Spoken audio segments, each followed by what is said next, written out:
Yes, tubahaye ikaze kuri mikoro za Mr Today TV. Uyu ni wa mwanya tugenda tubagezaho amakuru agiye acicikana hirya no hino ku mbuga nkoranyambaga, by'umwihariko hano iwacu mu gihugu, by'umwihariko muri bamwe mu basitari mukunda.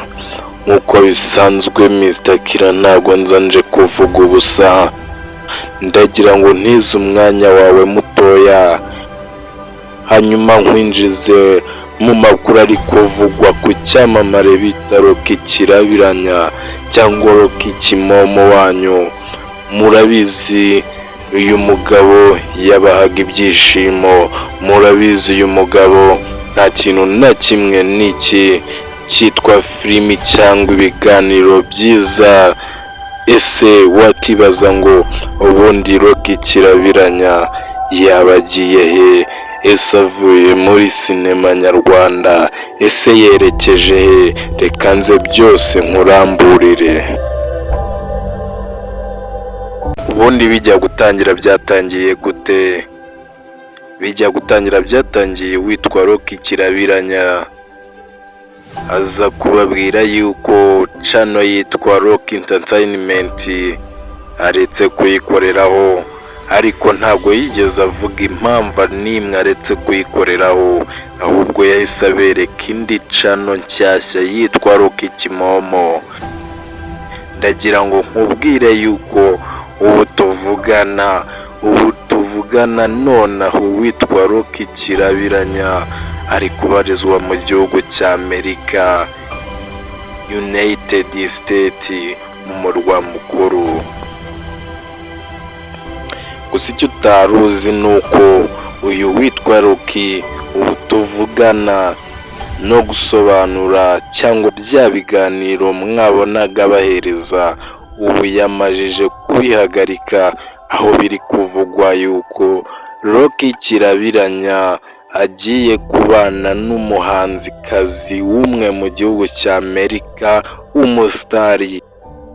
Gusa ntabwo turamenya ngo ese Kirabiranya wanyu ese yaba koko agiye kurongora umudiyasipora, ese nta mafaranga yaba amujyanye? Ntabwo ibi byose turabimenya, ariko ubu tuvugana amakuru nkufitiye ni uko Rocky Kirabiranya ari kubana n'umuhanzi ukomeye, nawe ni icyamamare hano mu Rwanda ndetse no ku isi yose, umuhanzi bita Shafi. Rocky Kirabiranya mwamukundaga, Rocky Kirabiranya yahogoje imitima ya benshi, filimi yaduhaga ibiganiro byiza, ariko ubu tuvugana ntabwo uzongera kubibona habe namba.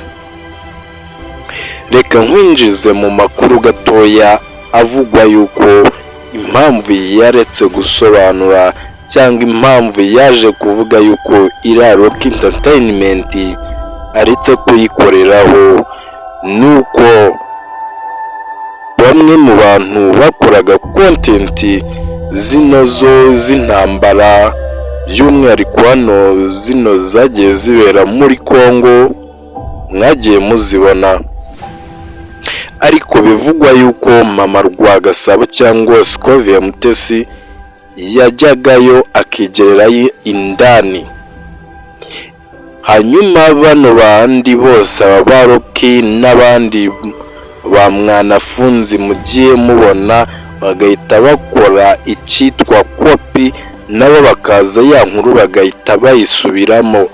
Ibi rero bivugwa ko Scovia Mutesi yahise akora report, hanyuma YouTube igacekinga igasanga kuko bano bantu baragendaga bakiba content ya Scovia Mutesi, ihita bakubita strike y'amezi 3 badakora. Reka mubwire ngo kora subscribe utazaza ucikwa n'ibiganiro tugenda tubagezaho. Ibiganiro byacu nagagaruka.